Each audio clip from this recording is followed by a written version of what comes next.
All right, let's do it, I guess. Let's do it, I guess. I'm That's always me so in the like bedroom, man. iffy. I'm iffy about everything. I'm Effie about everything. I know. On this episode of Star Trek Universe, Effie and I learned that sometimes it's best to let Sargons be bygones. I'm sorry, I shouldn't laugh at my own joke so much. Especially when you meet douchebags with big ball energy who like to call you son. We are of course discussing Star Trek 222, Return to Tomorrow, right after these words from our mystery sponsors.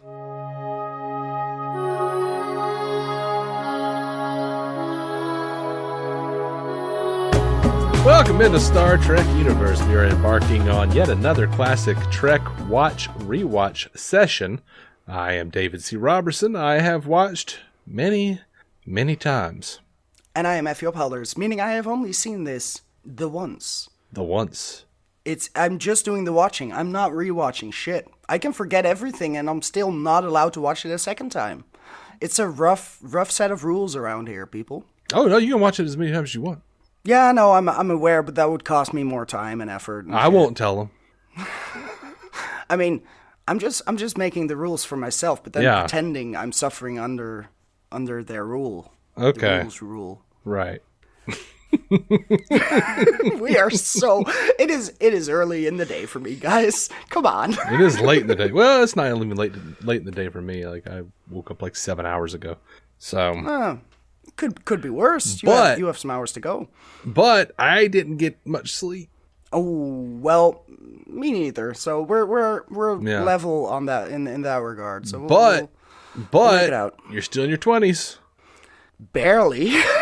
But I'm in my 40s, which means that, like, you know, I told you about having to do, like, dude, like, shit comes up that you just don't, you would never think. I didn't think of it. Like, oh God. Like, oh my God, like, I didn't get enough sleep last night, which means that, like, I'm doing prep for the show today, and my eyes are just fucking burning out of my skull. Like, they are just killing me and itching. And I'm like, you know, I've already got, like, allergy issues anyway. So, yeah, sure, like, but it's winter. Like, I know. Almost. That's fucked. So, like, part of my, like, pre-show fidgets, like I told you, I have, because you were like, call me, and I'll introduce you to my girlfriend. And I'm like, never mind. I'm going to try this. My eyes are itchy. I'm going to try this. I'm going to try to call in a minute, but I got to lay down first, pop my mid back because my head is killing me. Then I've got to, like, do this thing where I put my hands behind my head and push my skull up so that, like, I get more blood flow to my brain so I can think. Mm-hmm. And also I'm glad you're still limber enough to put your hands behind your back. I know people my age who can't. Dude, some days it's hard. But then I also had to put eye drops in because my eyes were burning and itching so bad that I could barely read the screen. Oof. So yeah, that doesn't help. That's a fidget of sorts, I suppose. Yeah. Yeah, just like, you know, blinking and it takes some fidgeting with that tiny fucking bottle to squeeze out the droplets. It's a fidget. It counts. Yeah. It's just like, you know, just like getting yourself comfortable, like, okay, well, I got to get my eyes to stop burning. I got to get my head to let the blood flow in. And fair enough. Well, I'm glad you have vision again and somewhat blood in your brain, I suppose. That's good. I would have been more specific in the vision part, but I honestly don't know how 2020 goes down. On which side is your score? Like, just the front of it? Is it just, you have 10 out of 20 vision? Or I don't know. How does any of this shit work? I don't know. It's an American thing. I have no clue. You just get the scores of, like, hey, the dioptics of your fucking eye. Like, this is your score. You have -4 and you need thick-ass glasses. Go fuck yourself. Mm-hmm.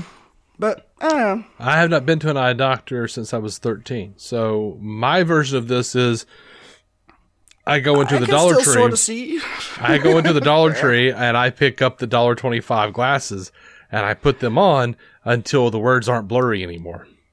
My goodness, that is a privilege because I could not go far enough down the Dollar Tree line basically to find the strength I need in my glasses. Yeah. Like that's just doesn't exist. Yeah, I'll probably eventually get to a point where I'll wind up having to have some kind of fucking surgery. It's a genetic thing. It's in my family. Like my grandmother has to get the same for me. My grandpa lost a lot of his vision in the later years. My dad has like eye pressure issues, glaucoma, and that's gonna genetically fuck me eventually. But at least I know to be on the lookout for it, because my dad didn't know before my grandpa ever found out he was losing his vision. So, my dad was a bit further along the way before he ever walked into the eye hospital. Yeah.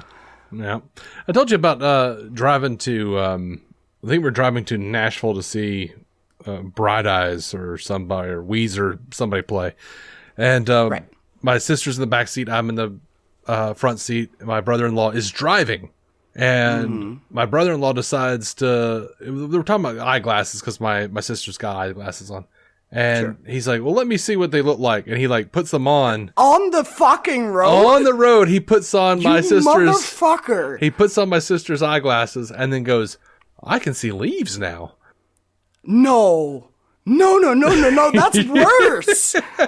That's worse. That's the exact thing I said when I was like 8 and first got glasses. And I was like, oh, trees have leaves on them, even when you're not standing like a foot close to them. Like, what the? Yeah, my sister was like, I was going to read, but you know what? Keep them. Since you're driving. Yeah. You keep driving. Jesus Christ. I see leaves. Oh, that's worrisome. But also, I mean, I know it must be at least slightly easier, given that cars are big, so you can just see the right sort of blur next to you and be sure not to hit those blurs. Mm-hmm. And also you have stay in your lane kind of rules, which is different here from what I understand, because I don't have a driver's license.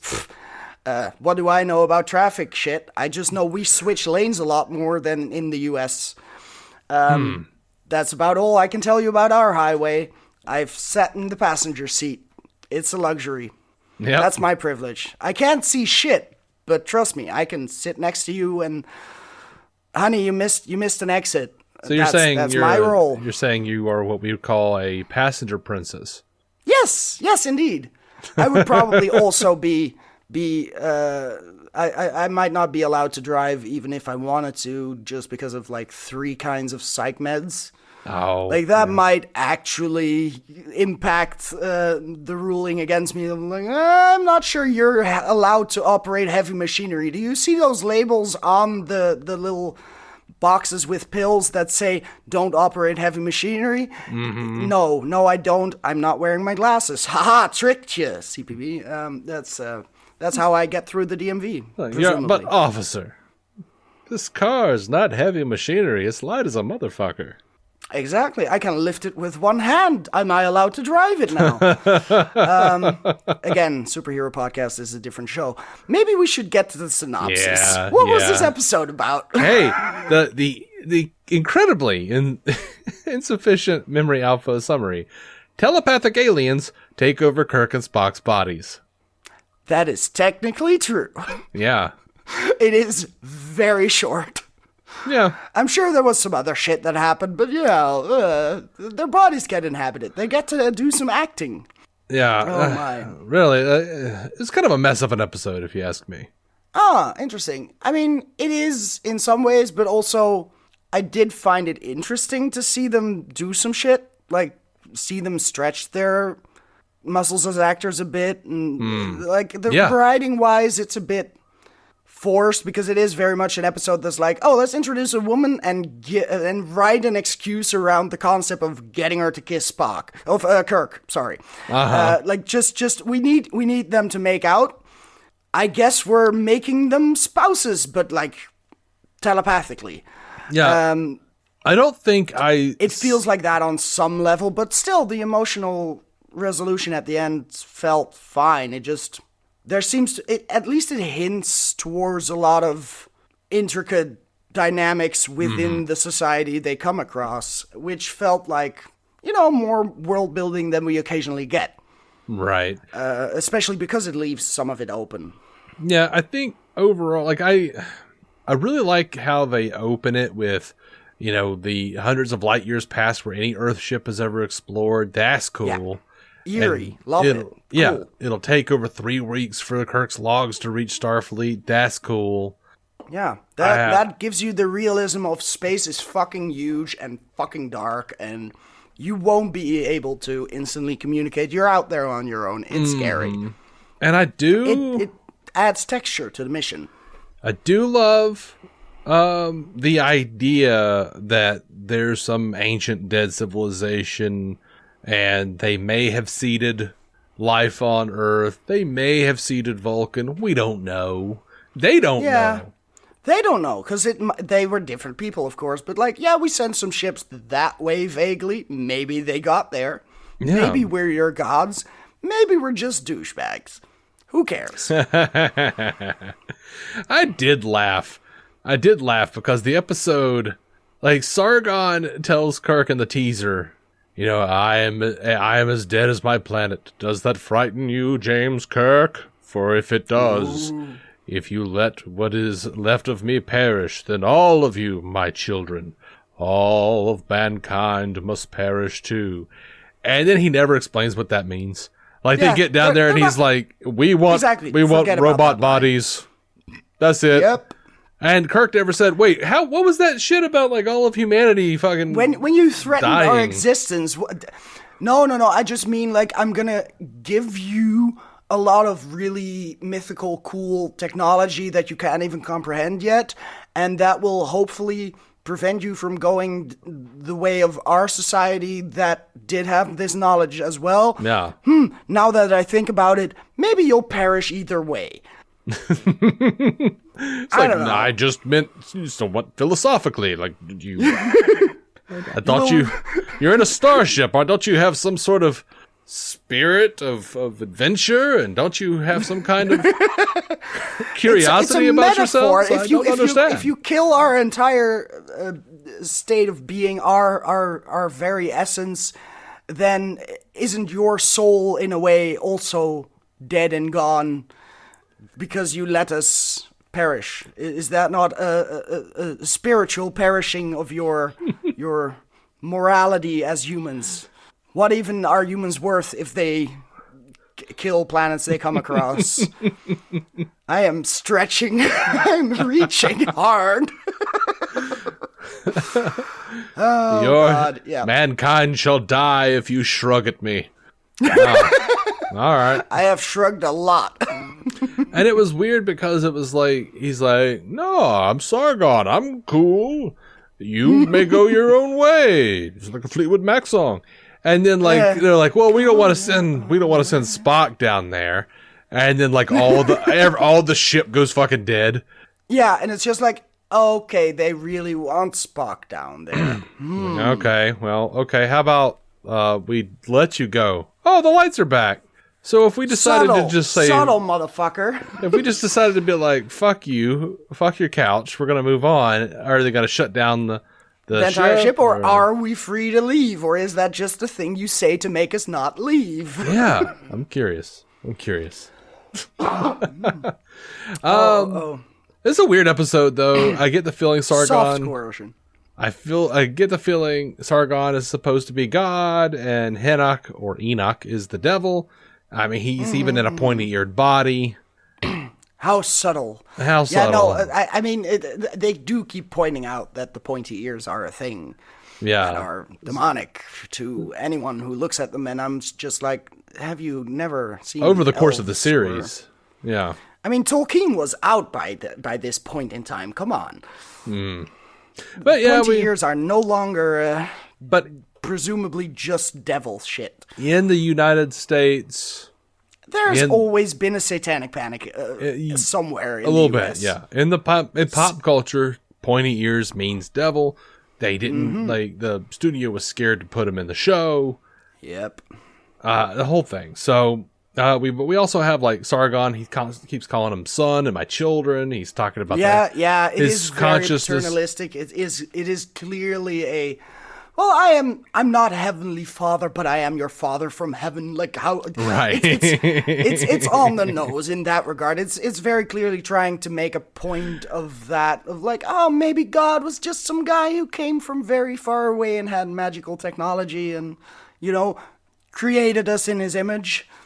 Yeah, it's there. It's in there. Yeah, sure. He even mentions like, I don't know, maybe your Adam and Eve was settlers from my world. That one struck me as being slightly forced. Where I'm like, I mean, I get he should have the wherewithal to be like, I've seen your history banks. That's a fucking myth. Makes zero sense for all of you to stem from one fucking genetic person. Like, no, that's a mess. That would not go well. Yes, but he might be intelligent enough to be like, okay, so the general myth might have come from settlers who landed on your planet, and y'all remembered Adam and Eve, and that's what you kind of morphed it out of. It doesn't have to be like a 1-to-1. Like, I mean, maybe they were Adam and Eve. And they just, got some spacier names for the same names, and that's what got bastardized over the decades, over the centuries. Maybe. It could also just be Adam and Eve, and we just took those names. I suppose, but then that would still not explain all of the, let's say, non-Abrahamic religions that don't give a fuck about Adam or Eve. Yeah, no. It's still pretty specific about the place and time where these myths originated. Sure.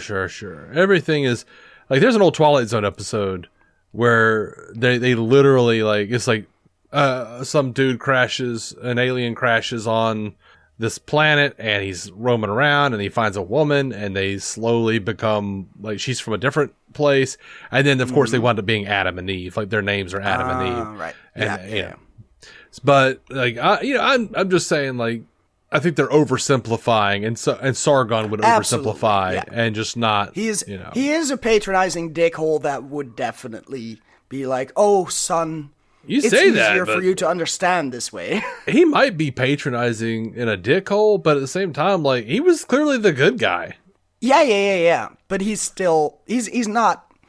He is the good guy next to the asshole. Right.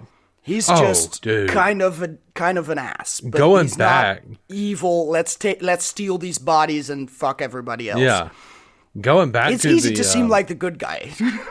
Going back to the god of Judah. Did you notice that he basically required Kirk to sacrifice Spock? It was like an Isaac and his son, and then he restores the Spock to Kirk. Like, he's alive after all. Yeah, fair enough. Yeah. It's yeah. We're biblically inspired. So yeah, we'll talk about the guy. It's overt. We'll talk about the guy who wrote it. I'm looking forward to that part.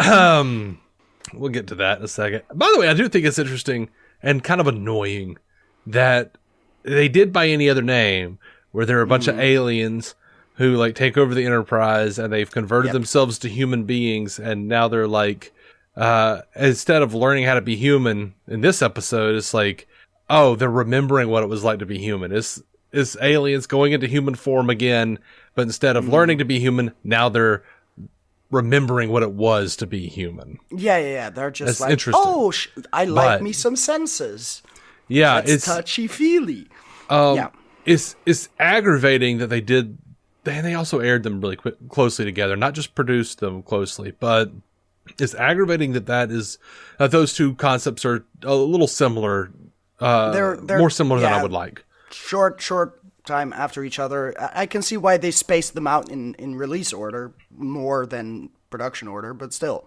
But also, it is similar. Yeah, it's important. A different resolution. Yes, it is a different resolution and largely a different execution. Yeah, the direction goes a very different way thanks to that little nuance. It does split off into different episodes easily. But it does feel like it's an appropriate time under this criticism for me to remind you and the audience that this was a last minute production. They had been canceled a couple episodes previously, and then all of a sudden got an order for more episodes. And this is what they're scraping out of the bottom of their barrels. That's when does that stop? Like when do they get back to a normal-ish timeline to write? Never. Oh, good point. Yeah, it gets worse and worse. And I'm looking forward to season 3. Jesus. We're already dealing within the time where, like, I think, oh gosh, I can't remember. I think I've got it written down in one of these notes, but Ralph Sinesky was talking about, I think it was Ralph Sinesky talking about how, you had to stop filming at 6:12 every day, and then you had 18 minutes to get everything set up for the next day and get the fuck off the lot. All the lights would go out, and that's it. That's rough.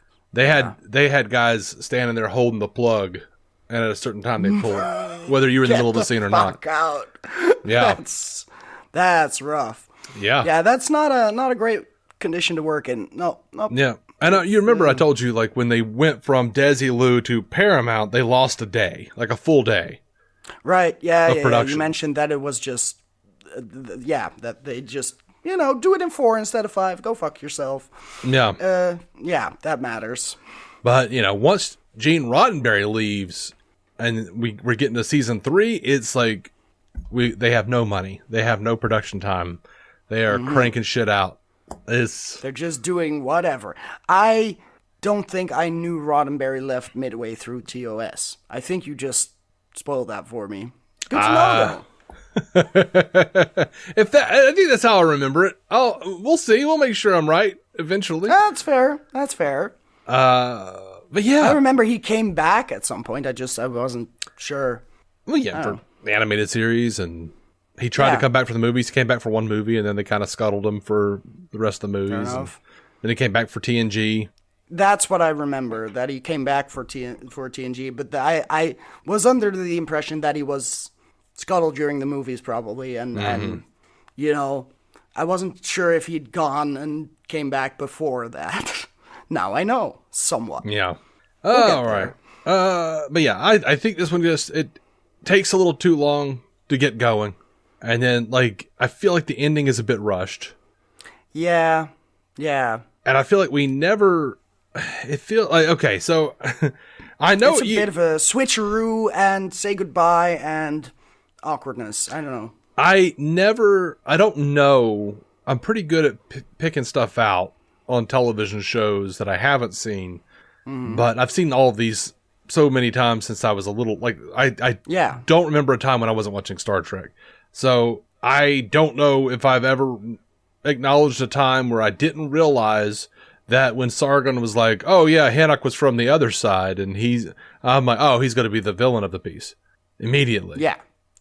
I don't trust that guy, but we shouldn't. Yeah, but also it wasn't very clear to me what the fuck that meant. He was just if that meant another family tree, another side of the planet, another. No, well, he was talking about how they were engulfed in a war and all this stuff. Yeah, that's true. I forgot about that. There was the whole shebang about.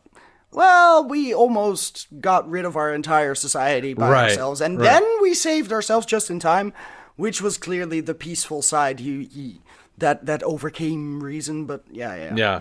And then a warring faction. There are some weird bits in there where I don't know, it's like Sargon and Kirk are measuring dicks or something, where Sargon is, and it could have just been cut, where Sargon is like, oh yes, we almost destroyed ourselves, and Kirk is like, yeah, we had a nuclear age thing, right, and we overcame that, and then he was like, no, worse, you don't even know how bad it's gonna get, past your... we overcame our nuclear era too. I speak of a greater cataclysm that you have yet to face. Good bluff. I mean, that was interesting, if at all explored. Yeah, that could have pointed to something, and I was like, okay, tell me more. What is this conflict? And the conflict turns out to be, can we steal these bodies instead of building our own? Just dickery versus not that big a dickery. I just feel like once it gets to the Enterprise, really, I don't know. It just, dude, like Hinnock, like he's so obviously evil, like because clearly, from the like moment he wakes up and calls Nurse Chapel a female, you are a lovely female, which is code for like auga humana humana. Yeah. Which I did find that fun, where there was, in that roundabout way, slightly more exploration of that tension between Chapel and Spock. Mm-hmm. Where it's like, oh, okay, she's glad he's certainly flirtatious because he can feel, and we goddamn know it, because every time someone telepathic starts to be in his body, they're like, oh, ahuga. But also, then by the end, having sort of mind melted, you have been inside me quite literally with your entire being, but mentally and not at all sexually. Right. That is about as intimate as those people are ever going to get, given their, let's say, peculiarities. Yeah, at least in this version of the timeline. That was cute, sort of. I'm sure there's more boning in other timelines, man. I can't wait to get there, but I'm not there yet. This is the sexy time I have to live for, okay? Yeah. Where they've both been in each other's minds and be like, we both know what we want to do, but we ain't gonna do it. Yep. We're gonna be. It's just tease and denial. It's just a lot of chastity devices, but mentally, like logical people. Yeah. It's a lot of restrictions. I'm sure they're having fun. Oh. But yeah, I thought like Hinnock was just too much, too quick, too obvious. It was a lot of fun seeing Leonard Nimoy do it, though. Oh, absolutely. That guy was going for it. Like, Kirk could have sped up some of his fucking Sargon lines. Like, when he first... I mean, he is chewing scenery in the way where I'm like, come on, man, you can just be another person without first striking 3 different poses to get into character or some shit. Like, the camera really, really took its time with that one. Whereas Nimoy just does a fucking non-Spock while looking like Spock, which is interesting because you can see his entire physicality change, where it's like, oh, he is no longer that sort of logical, robotic, cool, monotone kind of person. He is much like he suddenly gets to showcase his range for a bit. Mm-hmm. And yeah, I mean, it's pretty damn obvious from the get-go, like, oh, he ain't great. Though I didn't, like like you said, oh, he was from another faction. Like, it didn't immediately tip me off where we were going, but I figured, there's the couple, there's the third guy. Yeah. The third guy probably wants to bone the girl. Or something. I mean, it was very much like, look at me putting together your body. We'll make it feminine later. I'll give you some boobs, but for now I want you to really hate the cold metal. Yeah. Well, I felt like they didn't have enough time to really get into those characters. Yeah, and they kind of rushed to the point where she was convinced real quickly. And then convinced back real quickly. But, I mean, if you look at, like, the horrifying nature of it, you just now get back the feelings and the sensations. Yeah. They did a really good job with to feel air in their lungs again and to see with eyes. But and then Nimoy sold me on the fucking premise of, you don't want to go into that robot body. That's a lot to lose. That's barely life anymore. Yeah. At that point, we are just, sentient slaves who are we're just teachers at that point. It is very much we have lost that connection with being alive. We're just there to relay information. Can't we just write that down in the computer and kill ourselves? Because drop the ball, quite literally.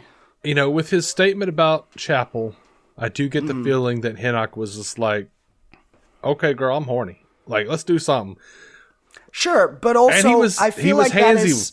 He was handsy with Thalassa as well when Sargon went around. Yeah, absolutely. Like, he felt some Vulcan emotions under the surface, which is fun because I do think that everything he feels does relate back to Spock and what he is repressing, which makes it more interesting because Spock I actually care about and I know I'll never see this guy again. Mm-hmm. So for that sense of world building, to me, it is fun to be like, this is what he actually has to deal with all of the time and can't act on, can't react to. But it's there. We know he has the hots for Chapel. We just know he's Spock and he can't really do a fucking thing about it. He chooses not to do anything about it. Like, he could absolutely do something about it. Yeah, of course, he could, but he would be a complete societal outcast more than he already is, to an extent that he is not willing to be, because he has lived his entire life trying to be fully Vulcan while not being fully Vulcan. Yeah, he's definitely got some trauma from childhood. Oh, yeah. Yeah, no, it's clear with a dad like that, even at this point, like, knowing there will be more fleshing out of that.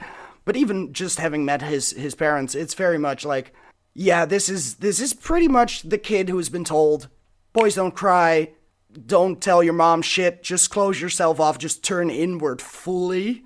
Which makes it kind of worrying how many fans identify with him, but still, just generally, it's an interesting character because of the fucking repression, the trauma, the decades of just, I can't show anything to anyone. That's lonely, man. Fuck. Yeah. I mean, I'll tell you something. When I was little, all through my childhood, if I cried or had any kind of like real like negative emotion, my dad would be like, "Oh, here comes Shatner." For fuck's sake. Melodramatic Shatner. Because we watched Star Trek. Jesus Christ. Yeah. And you knew what the fuck that meant. Yeah, I did. Yeah. Christ's sake. Yeah. Yeah. So absolutely. Well, I'm sure your dad had a lovely childhood too. Oh my God. Yeah. We don't give a shit about that though. He should have been a better dad regardless. Wow. But yeah, I think the characters are... Which I am saying as a friend. It's not the entire opinion of this entire show. I can't speak for my co-host, but... Hey, look, everybody... He is wrong if he were to disagree. I'll say this. Everybody deals with something, and I try to be... Oh, absolutely. That is the distinction I'm trying to make. Like, he probably had his shit childhood.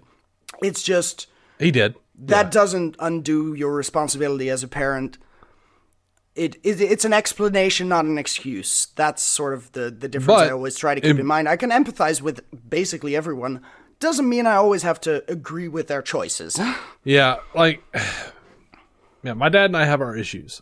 But I will say he did better than his dad did. By far. Oh, of course. Yeah, no, the bar is on the floor, of course. And every improvement generationally adds up. Until you, because you don't have kids. But that's right. Ideally, that would get to a better point eventually. I guess my listeners are my children. I am Sargon. Come to me, son. Let me raise you in the ways of Trek. Oh, God. Yeah. I also do enjoy how they, in the 60s, had the gall to be like, we overcame our nuclear era. Like, they were pretty sure of themselves. Yeah. I mean, technically, of course, in the Trek timeline, they would have to have reached peace, but still, they had a couple decades to go. Dude, it was like one of those things where I might be wrong. There's so much stuff that I've watched over the years, even though I've watched all of Star Trek so many times. But I don't think they mentioned until Next Generation, Picard says something about World War III, and I was like, what the fuck? Wait, what? Like, don't they? Because I was thinking, I thought that the whole Khan Rise thing that we've already been through was World War III. Yes, that was the 90s thing, right? That is a point of contention. Oh. Among the fans, and even among the writers, and of Star Trek. Of course, everybody has their own idea, yeah. Yeah, like World War III was separate for a while from the eugenics wars. And then that overlapped. And then later on, it was kind of because originally the eugenics wars happened in the 90s. Yeah. And then World War III happened sometime, in the 2000s. When the 90s came close to production time, they were like, let's put it in the 2000s. That's far away still. And then they were kind of vague enough about it where they were like, well, it's kind of all part of the same conflict. And the vacuum. It's an elongated sort of power like the struggle. Vacuum left by the fucking dictators of the eugenics wars started. And then it you just got a world war. Sure, yeah. And it slowly just keeps getting pushed back, and they're both the same thing. Of course, because we're not there yet. Yeah. We don't know. Yet. And in the current timeline... God knows, Trump still has 3 more years or some shit, so... Hey, okay, so in Deep Space Nine, they established that there was a big conflict that happened in 2024. And even went back in time, and there was a thing called the Bell Riots, and there were like... they only were a couple years off. There were encampments in Los Angeles and San Francisco. Oh my God. And all. Yeah. God fucking damn it. Like, there was a whole thing on Star Trek. And some of that stuff has been pushed back. And some of it is just like, none of the current series know what they're doing, it feels like. That's a shame. Because at some point, you're just going to have to be like, it's a different timeline than the one you're living in. Duh. Just do fiction. Just write a timeline instead of going, remember those eugenics wars in the 90s? I guess we shifted the timeline because they haven't happened in real life yet. Like, come on, man. You don't have to keep playing it to the 60s sentiment of like, this could be your future. Like, we're past that. We know what sci-fi is. I definitely believe that as a fandom and as far as the production is concerned, we should move past the notion that Star Trek is quote unquote our future. Because it's fucking us up. It's fucking up the show. Exactly. It's fucking up the timelines. It's always going to make it harder on you. Like, like, it worked in the 60s because they assumed they were never going to make 40 fucking seasons to reach into the 90s. But whoops, they stopped for a few decades and made a new show and made a new show and made a... Yeah, by the time you're a franchise, you should stop doing that shit. Or... you need to, I guess, be all 26th century at some point and just say, hopefully we won't survive another 200, 300, 400 years. Yeah. But, come on, man. Yeah. It's easier on yourself if you just tell a coherent story. Yep. If you just decide something. Right. And it's one of those where it's, in a season of Picard, they tried to go into 2024. 2023 or something, and they did show some of like the encampments and stuff, and like, oh, this is happening. Strange Kids New Worlds, in cages, my goodness. Yeah, Strange New Worlds seems reliant on pushing the timeline back. It's just weird. It's just weird. They're just different creative teams trying to fuck with it. Basically, it's like, oh, this writing room has a different idea about it, and I haven't sat down and tried to like suss it all out. No, and if we were to take that one episode of Strange New Worlds, they basically said there's a temporal Cold War that keeps that, and a spy said who has been waiting for Khan to show up for fucking ever complains that this was all supposed to happen in 1996 or 1992 or whatever, and it hasn't happened yet. So, like, and God damn it. Says that all of these temporal war factions keep changing the timeline. That's fun. That's fun, but that's a good way out, but also it's not getting the story further. Yeah, it's kind of aggravating for me. Yeah, exactly, because it is also a cop-out. Like, it makes every retcon retroactively work, but also every contradiction means that at this point you don't know where you are in the timeline, and just go with it is not the fun of a sci-fi show. At that point, go make a comedy. Sure. Yeah. But we're not all trouble with tribbles forever, hopefully, because that doesn't seem to be the show that most Trekkies fell in love with.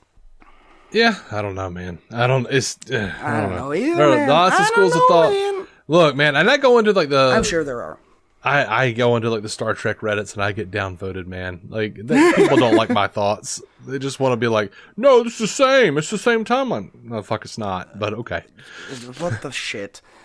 Yeah, but that's the thing. If fans are still trying to make it work in one timeline when the show says, no, the fuck, it can't work like that. Yeah. like, there is, at least, besides the fact that they're dead wrong, there is the demand for, oh, but we like connected universes. We know that. Marvel has been really successful, and they fuck up their timeline every so often, even with a central Feige figure trying to oversee everything and failing occasionally. Because, like, yeah, even without the different writing teams not interacting enough to go in a similar direction, you're still gonna fuck up. But we do like that shit. We do want some continuity, some semblance of it all mattered, it all led up to here. That's how stories become more satisfying over time, and how franchises try not to die. Mm-hmm. I have a really easy out for them, but I'll never work for them, apparently. So apparently, when I was a kid, I thought I would, but no. Oh, that's a lovely ambition. Fuck yeah! I always thought I was going to work for Disney as a Donald Duck comics writer and artist, but then I figured out that that's a very European thing, and Disney itself does not give a fuck about those characters anymore over in the US. It's a tragedy. But yeah, I also stopped drawing at some point, as much at least, because I got overly critical of myself, because there's that point in life where you're like, but it doesn't look like in my head, and I'm trying to make it look like in my head, and my hands are not working. And then you're, a very self-critical kid who doesn't draw enough anymore. Oh, it's a sad thing. Yeah. And you stopped writing Star Trek episodes, apparently. Sorry, you were having an idea. You were like, what I would do. No, I wasn't having what I would do. I know, but I do have an out. Now I'm not going to talk about it on the show. But we'll talk after. That's fine. we're not giving away our non-copyrighted ideas. Come on now. Yeah. They're ours. Anyway. Going back to this episode, like I said, I think all of these aliens here were a kind of just a rough sketch, and that was like to put it up against the Kelvins from the last episode. The Kelvins, it was fine. Yeah. Since I compared them already, I'll go with that. With this, they were discovering who they were now in these new human bodies, and they didn't have any idea that like all these sensations were going to push them in certain directions. Here, there's a feeling that these were real, well-rounded characters before entering the bodies. Yeah, before entering the bodies, and now the bodies and the sensations and all of these millennia of not having that and having to now deal with the nostalgia and remembering what it was to be corporeal. Yeah. I just didn't feel like the characters got a chance to really shine. And Nimoy did all he could with Hennick, but I wanted more than he's a mustache twirler. Exactly. I wanted more. Maybe he was in love with the Lisa. Maybe she was the reason in the first place. Maybe she was the diplomat. She was the Sue Storm. Maybe she was the one who convinced him to join Sargon's side in the first place and put it into the hostilities. Maybe, which would have been fun. Yeah, just more of a backstory of a character background, so you get more of a feel for that, because it is very much sort of flat, and they don't have characterization beyond the, oh boy, but it's good being physical again. Like, oh, the corporal. The corporality, corporeality, whatever. There is that motivation suddenly, but there is not much beyond that. So we don't really get to know them beyond, you want to steal the bodies, you want to give them back. You are kind of stuck between these two men as a female character trying to make up their mind, I guess. Yeah. And then we get less of 5 minutes of the Spocks death thing. Yeah. That never felt like it was a thing. It's not threatening whatsoever. There is no real sense of, he did die. Like, the stakes don't feel real.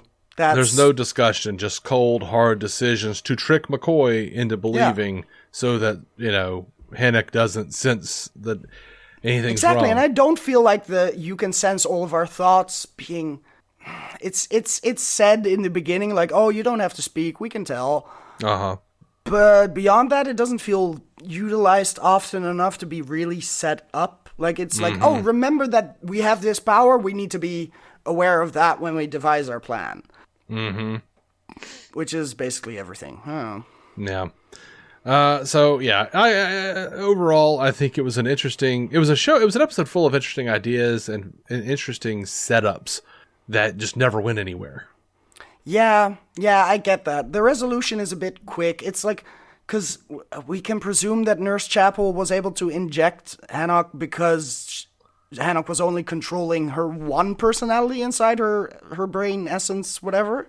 Well, Spock was inside of Nurse Chapel. Yeah, exactly. So Spock could do it in her body because he was unaware that Spock was there, so he was only controlling Chapel, but not the body. If that still makes any sort of sense, really. Yeah, because it doesn't make a lot of sense.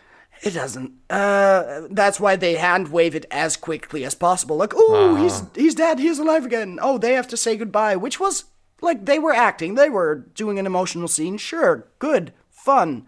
It just wasn't all earned. It could have been better, is basically the thing where you're like, eh.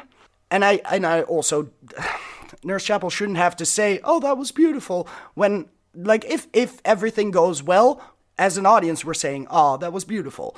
And we don't need to be told what to feel. That's just 101. Yeah, anyway. You know what I bet it was? I bet, because she didn't have a lot of lines in the episode. I bet like they were like, no, we need to go. She's featured heavily in the episode. We need to give her SAG-AFTRA lines needs, to make sure she gets paid appropriately. Like, she needs to be starring instead of, like, at the bottom of the fucking credits. Yeah. I don't know how that works. I don't know. I don't know what kind of contract she had. I'm sure there's numbers. I'm sure there were at that time too. Like, just you need this many lines to be considered a recurring character instead of an overpaid extra. I don't know. Like, there are regulations, and her agent was paying attention. Probably. Yeah. Yeah, maybe. I don't know. Which I mean, she was with Roddenberry, so like. Oh right. Keep forgetting that. Oh. Yeah. We had some good quotes from this episode. One day our minds became so powerful we dared think of ourselves as gods. I like that line.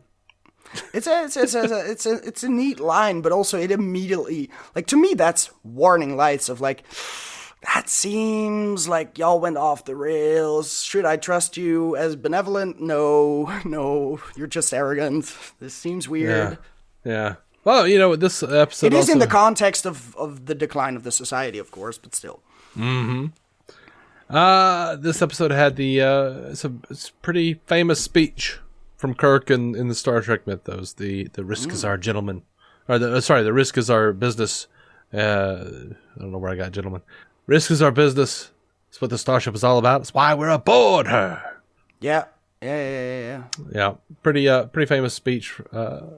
It is, and that's the fun with the opening setup we talked about of oh yes, that is the mission, the strange new worlds, the being out there so far away from everything else that you are on your own and you're exploring shit that hasn't been seen before, that new, we're looking for something, and we may stumble upon species and technologies that are beyond our comprehension, and yet we have to, because progress or some shit. That's at the core of the show.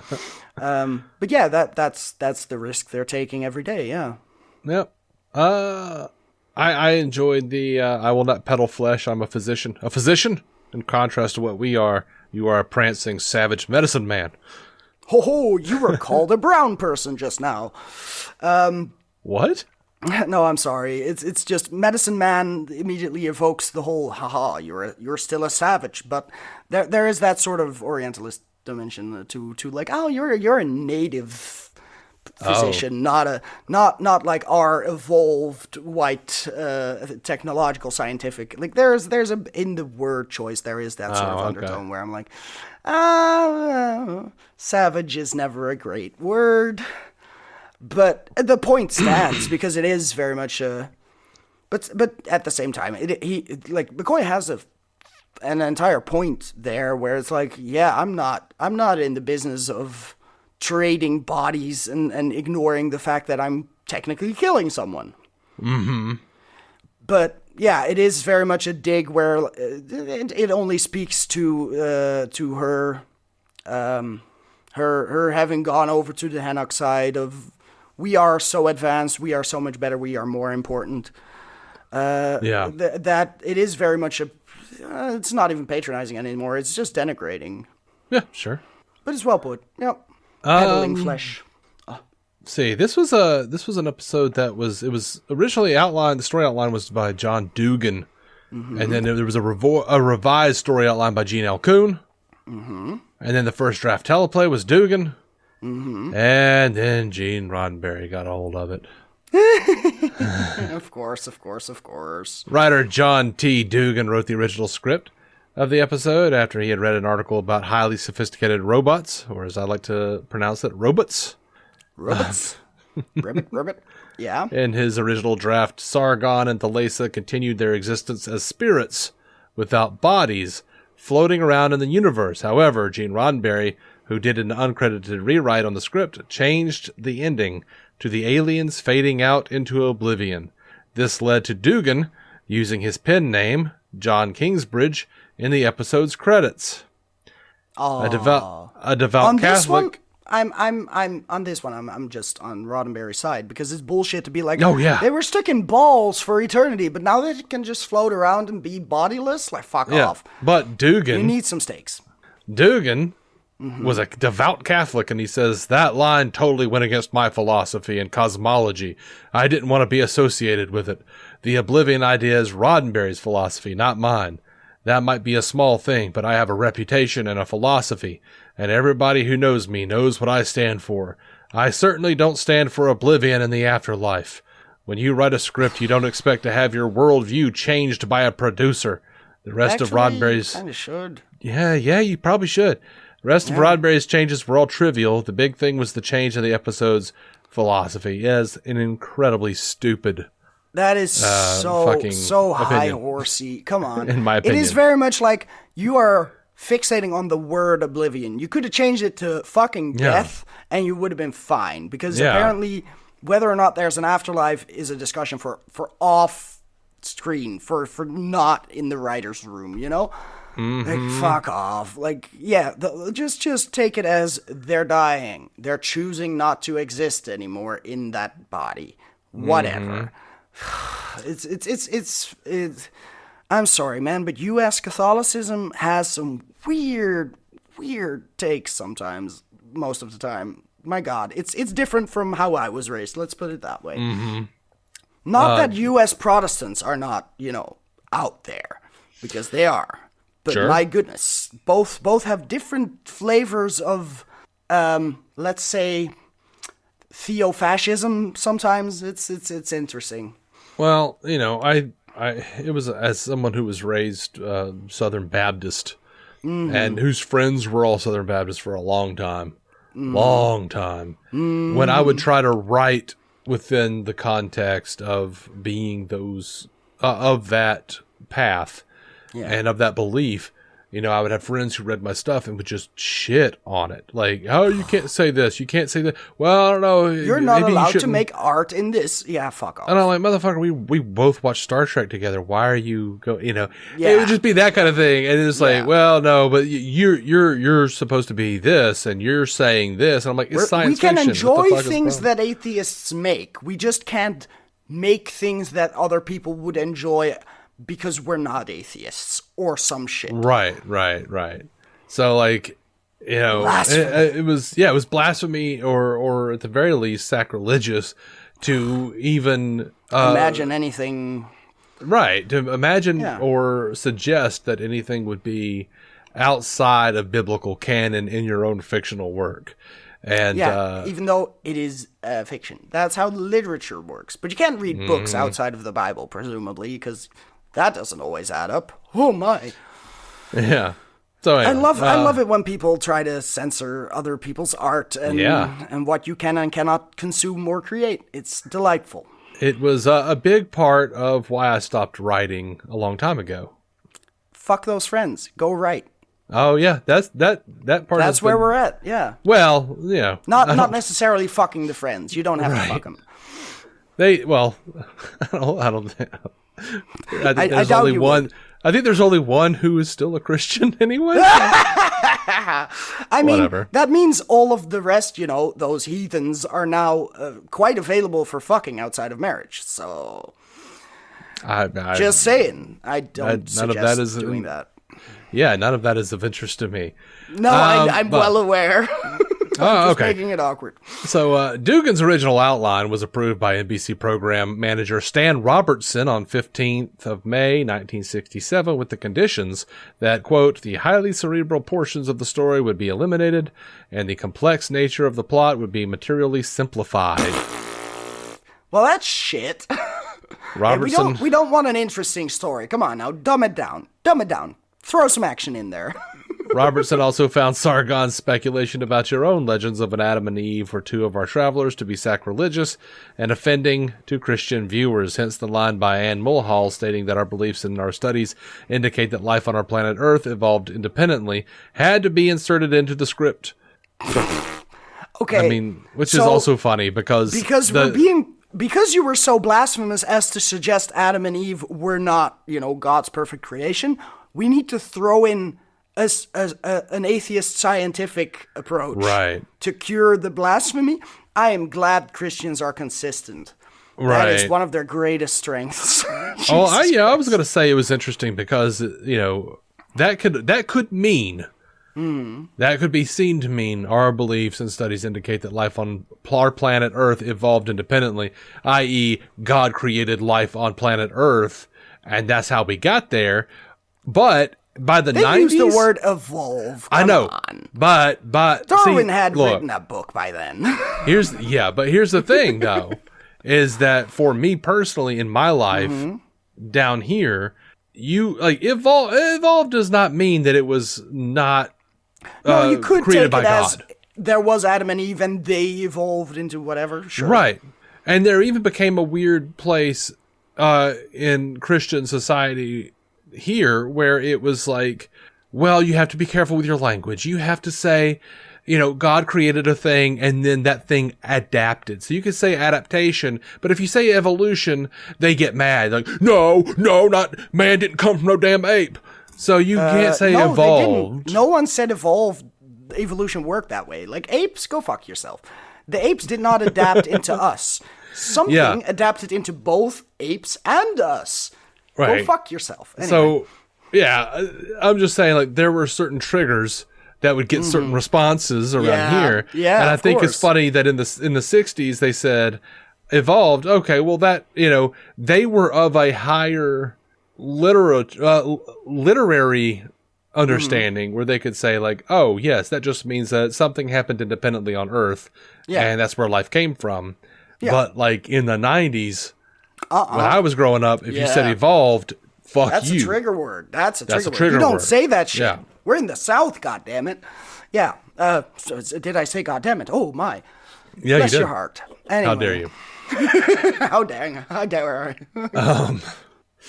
All right. So, in the names of the Eret survivors have some cultural connections to Earth. In Greek mythology, Thalassa was a sea goddess. Some Assyrian and Mesopotamian kings were named Sargon. In the Bible, the name Henoch appears several times, sometimes spelled Enoch, sometimes Hanok, and including as the father of Methuselah. So that's interesting, and I feel like that's just straight from Dugan.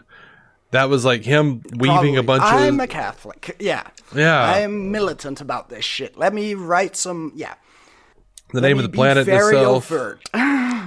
The name of the planet itself, Eret, Terra, Earth in Latin inverted, is never mentioned on screen, much like Neural, the site of a private little war, is also unspoken. I'm glad Eret was not named in the show because, my God, that's a terrible fucking name for a planet. That's real bad. Like Neural, sure, that works. That's something. It's a word, but still, it's something. Let's flip Terra is just... Come on, man, be creative. Just make up some fucking consonants and vowels and call it a day. It doesn't have to be a trick every time. Like, yeah. Joseph Pevney was originally slated to direct this episode. However, he quit the series after the immunity syndrome, citing the lack of discipline from the actors after Gene L. Kuhn left the show. Oof. Okay. A lack of discipline from which actors? Anyway. Oh, all of them probably. All of them, yeah. It was the 60s. Who knows? Yeah. Still photos of a smiling Spock leaning against a doorway and a non-canonical image of William Blackburn dressed as the android were used in the end credits for the Immunity Syndrome. That episode was produced before this one, but did not go to air until January 19th, 1968. Uh-huh. Blackburn. Spoiler. Yeah. Blackburn told about his experiences filming this episode. Because of his latex android makeup, he could not eat or drink properly during the 12-hour shooting day and had to consume nourishment through a straw. The white, blank eyes of the android were achieved with him simply moving and holding his eyeballs upwards. Get the fuck out. That must have been so straining. Like, good on you. That's very impressive. Because I hadn't really thought it through. I figured it was an actor, but I hadn't considered that he must have been really able to clear all of his iris into his skull. Like, that's impressive. Well done. Yeah, I don't think I can do it. I mean, I might be able to, but I couldn't hold that for too long. Like, for 18 takes, go fuck yourself. Oof. While Nimoy is over there being an actor, I get to, like, look up into my eyeball socket. Fuck off. This episode marks George Takei's return to the series after an absence of some months while filming the Green Berets. Dr. Anne Mulhall was portrayed by Diana Muldaur, who later played the roles of Miranda Jones in the TOS episode Is There in Truth No Beauty? And, most famously, I would say, Catherine Pulaski in Star Trek The Next Generation for an entire season. Hot damn. The girl comes back. I mean, in TNG, I get it, because it makes sense. She's older. We wouldn't have recognized her as this character. But she's in another episode. We're just reusing female cast. Oh, yeah. And she never looks different to me. Often, she doesn't look any different. Like, not in the face. Not. You know it's her. Delightful. Good to know. I'll be on the lookout. She has a terrible haircut in TNG. Oh, in TNG. I was hoping she got a terrible haircut for the other TOS episode because, you know, to differentiate. No, man. It's that shit. It's that, like, 1980s, like, old lady, like, perm and bob. Oh, you know? Course, yes. Where it just makes her look like 30 years older than she actually is. You're just like, oh, it's one of the Golden Girls. And I look back now and I'm like, wait, she's like 89 right now. So if I, like, look at her and, like, yeah, now you were like. She looks like that, yeah. Yeah, you're just. Oh, that's hilarious. Oh, man. It's weird. Yeah, we'll see how 80s TNG is. That's going to be interesting. Ugh. Could you tell who was the voice of Sargon? Just listening to him? I could not from ear, but I am terrible with voice actors. I don't recognize most people. It was Scotty. Oh, right. Okay. That's interesting. Like, but without the Scots or right. Yeah. He was just doing okay. A That's voice, cool. Yeah. I like that. Because I recognized the name in the credits and I was like, I know that guy from something. Fuck. And then I didn't look it up because that would be kind of wrecking the point of doing trivia on this show. But that was Scotty. Cool. Nice. Yeah. Yeah. That's fun. He is not Scottish in real life. No. Although, because of the accent that he does, whenever I hear or heard him in interviews, I could hear Scottish in his actual voice. Yeah. Every once in a while, I'd be like... Every once in a while, you're like doing the R by accident. Yeah. It gets to be a blend at some point if you've done that for that long on set. I get it. Yeah. Walter Koenig does not appear in this episode. Sorry, who? It is... Chekhov. Oh, Chekhov, right. Yeah. Had to hover over the name and be like, oh, that face. Mm-hmm. It says here it is unclear how Eraton might have inspired the Adam and Eve story on Earth, especially since they ended their galactic colonization before their civil war. Their colonizing period, which occurred 600,000 years ago, is the earliest estimate for the appearance of Homo heidelbergensis, an early ancestor. Homo heidelbergensis. I can't say it. Heidelbergen. I'm pretty sure that guy is from around these parts because I remember seeing buildings at university with his name. Anyway, doesn't matter. It might have also been named after a place because God knows people and places are named after each other all the fucking time. Mm-hmm. That was an early ancestor humans shared with the Neanderthals. So, yeah, probably doesn't work out to have been. Not really. Yeah. But if they were Adam and Eve, and they were very evolved, and then sort of inbred for many generations into humans, that's how we can make it work biblically. Don't offend the Catholics. Yeah, you look in Genesis, there's always that great verse about the sons of God finding the daughters of man fair and taking them as wives and creating with them men of great renown, you know? I always thought love about that you remember Bible verses word for word, but that's I remember that one. To do here. I remember that one because it pisses. It's a pretty one.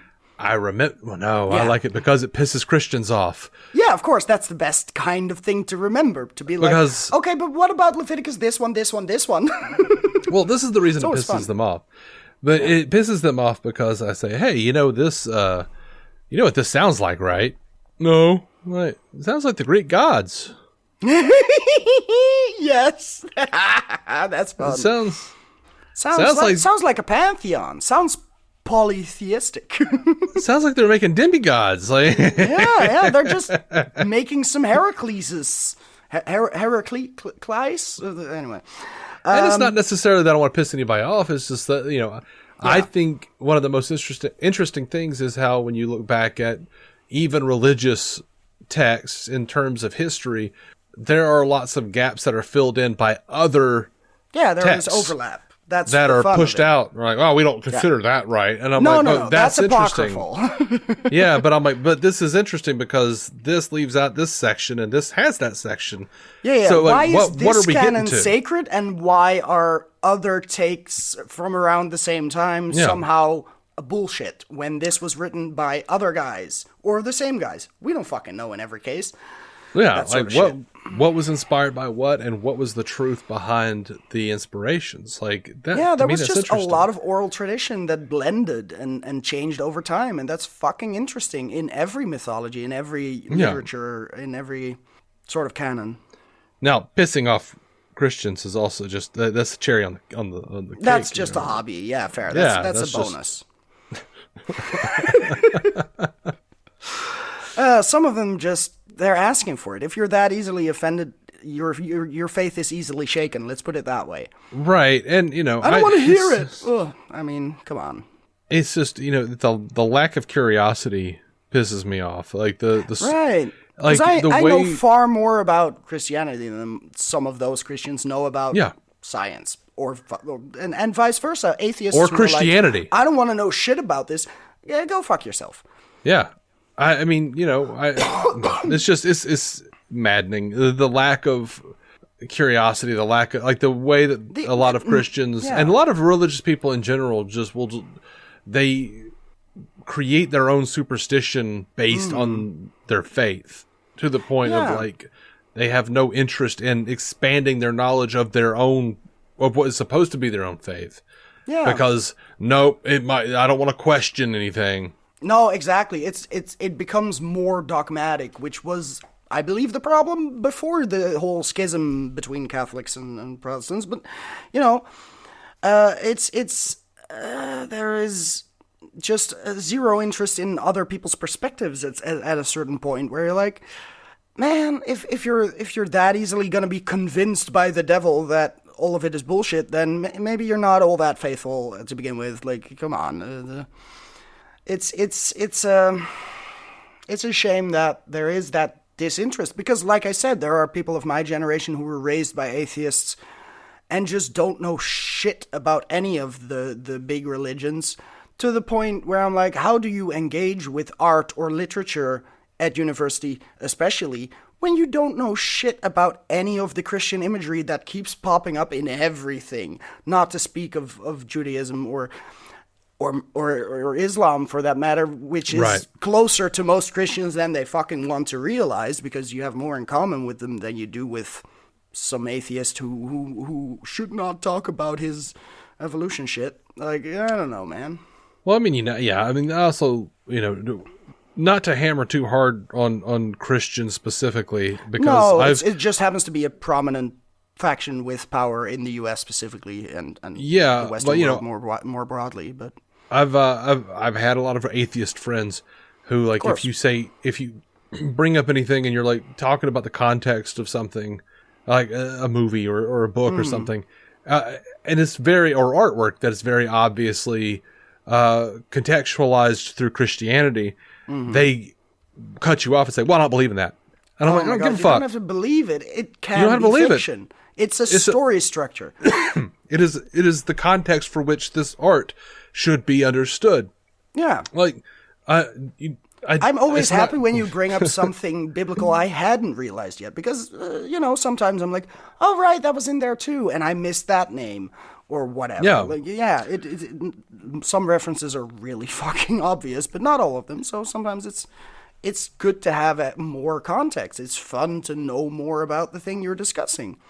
Yeah. I feel like, especially nowadays, there is also a lot of just quote-unquote spirituality, like, unbranded. Like, okay, fair enough. I'm not a big fan of organized religion necessarily. I don't need a mega church telling me what to fucking think. But then it becomes that sort of agnostic, let's not label anything with terms that already exists in other belief systems, because you got to call it spirit or the divine, but we can't say God anymore. We can't say the creator. Right. There's that sort of clear I'm avoiding saying the thing I mean. Where I'm like, come on, just get off it. Like, just come out with what you think it is. If the word means a different thing to you, explain the meaning to me. Yeah. Anyway. And of course there is, there are connotations when you say God, because, we were still kind of raised with it's a white man with a beard on a cloud. But that's, we sort of need to get away from that anyway. Sure. Because it was bullshit to begin with, and anyway. It's very much the childlike, well, we got to depict him some way, I guess. What did Michelangelo do? Let's do that, but with a robe on, because, God, muscles. They might become gay, the kids. Anyway. What? Let's be real, Michelangelo wasn't he? Yeah. I'm pretty sure he was I don't know. into guys. Like, have you seen the Sistine Chapel? I'm just not that interested in celebrity, sex habits. I don't care. That's fair. I wouldn't call Michelangelo a celebrity per se at this point. Why not? Motherfucker's a celebrity. It's just he's a famous painter, but he's also been dead for centuries. So? He's not out there on Instagram trying to reach his fans still. But maybe that's a connotation I have with celebrity, where it is like, oh, it's a celeb. Like Perez Hilton, like, posts pictures of them with their feet out, and Kim Kardashian is wearing, I don't know, something sheer, so now the internet has to see it. I don't know. Yeah, I'm as an artist, as a writer, as an artist, I say this with every bit of glee, knowing that there's some other artist out there who's going to feel nauseous that I'm saying this. Michelangelo was a content creator. Yeah, fair enough. If I can split hairs about him about fame versus celebrity, then you can absolutely be like, yeah, he was doing some content for the people who paid him. That's how it works. He was a hired gun. He was a freelance artist. He didn't give a shit about any of that. Exactly. Yeah, he got his orders. He did a pretty painting. Yeah. Shit was good. That's how you survive. Rich people pay for your art instead of paying for machines to steal your art. It's wonderful. Good old times. Yeah. I talked to somebody about this a few weeks ago when Drew Struzan died. Famous movie poster artist who did all the Star Wars and Back to the Future. I've probably seen a lot of them without knowing his name. Yeah. Harry Potter, bunch of stuff. Oh, he still did Harry Potter. Wow. Oh, yeah.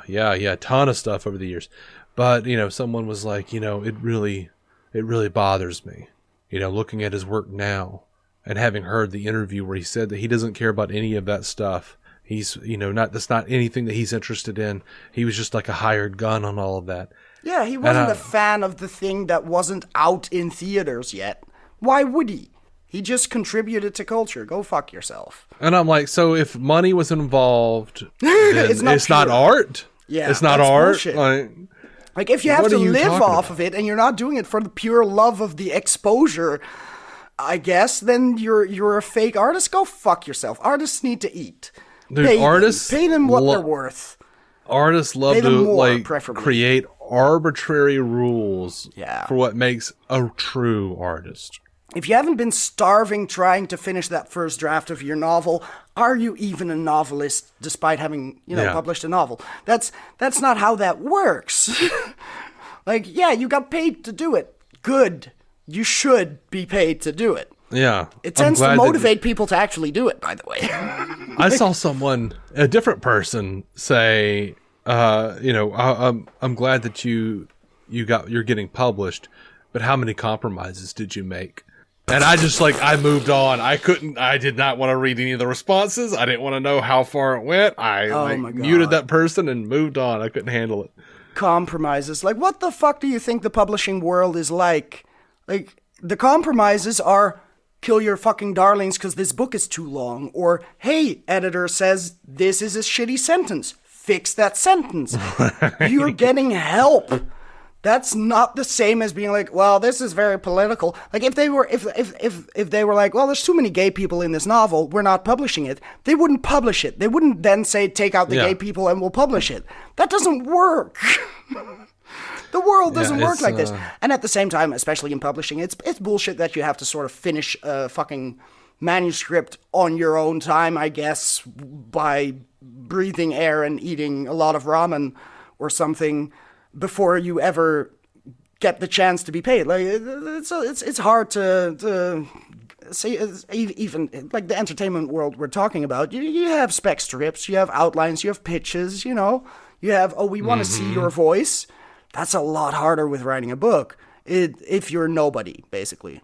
And that's a weird system inherently, where it's like, I do a lot of free labor first, and if we decide the labor was good enough, then you get paid. That's hard, man. Sometimes you have to take a risk. Yep.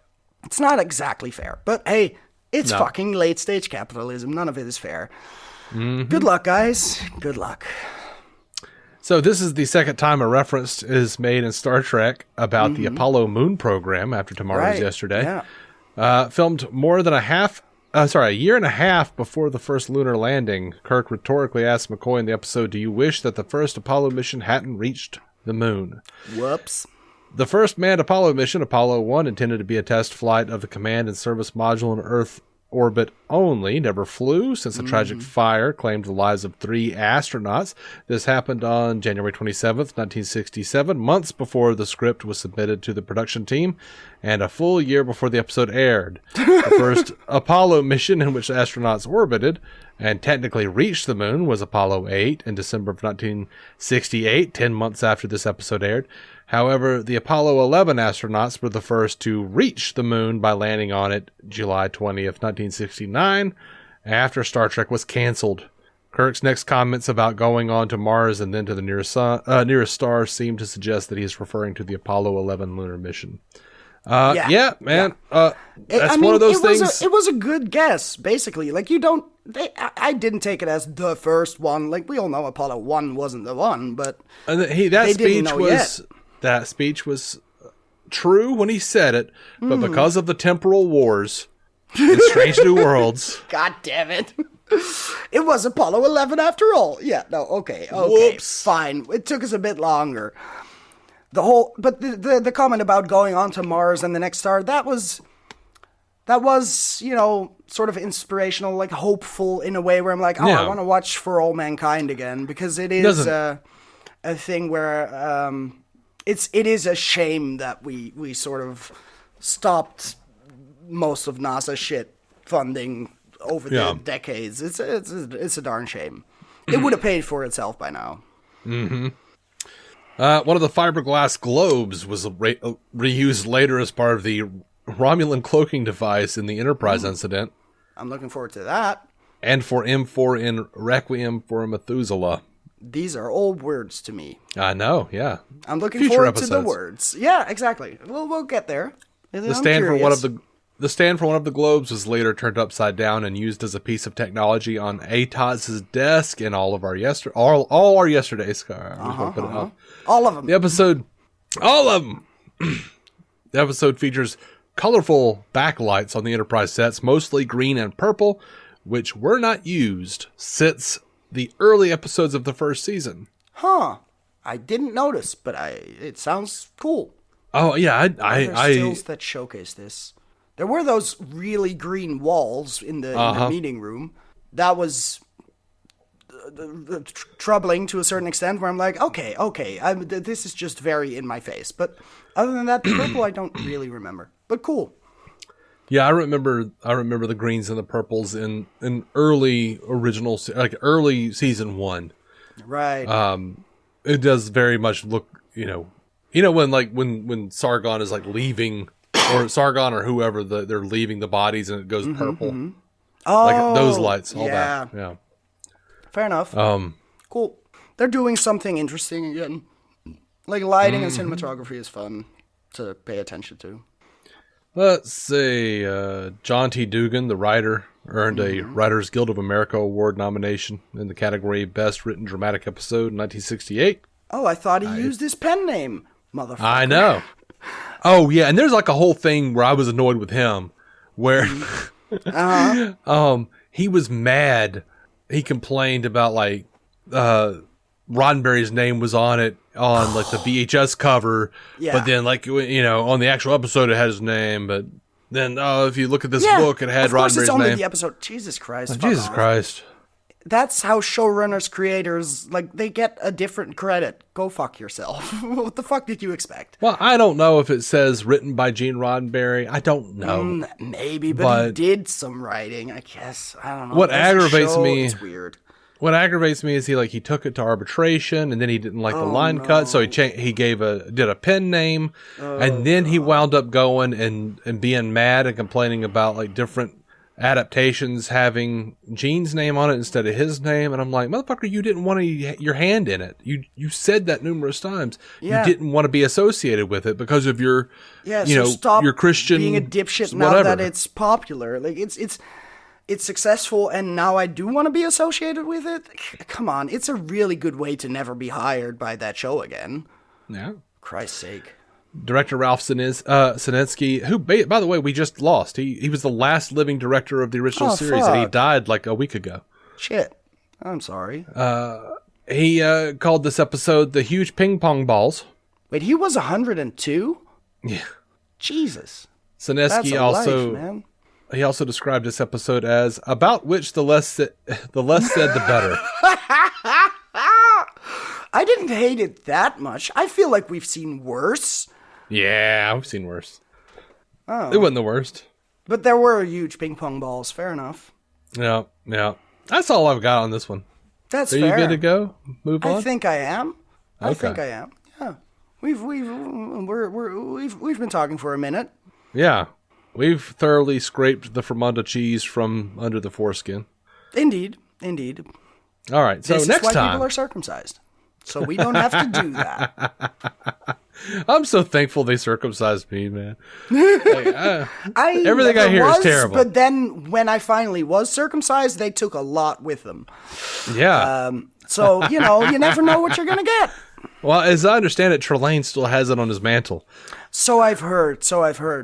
They did. It is still weird to me. They did the circumcision right and then took the entire thing away. It's real interesting.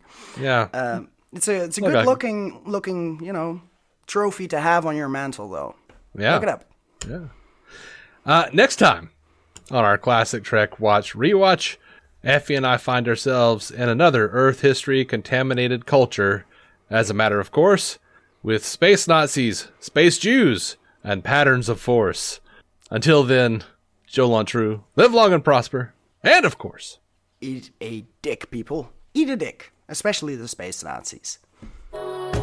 Thank you for listening to the Star Trek Universe Podcast, a Stranded Panda production. If you'd like to hear more from David C. Robertson, check out the DC On Screen podcast or maladjusted.tv for his web videos. If you'd like to hear more from Matthew Carroll, check out the Marvel Cinematic Universe podcast or listen to his music. Just search for Matthew Carroll anywhere you get music.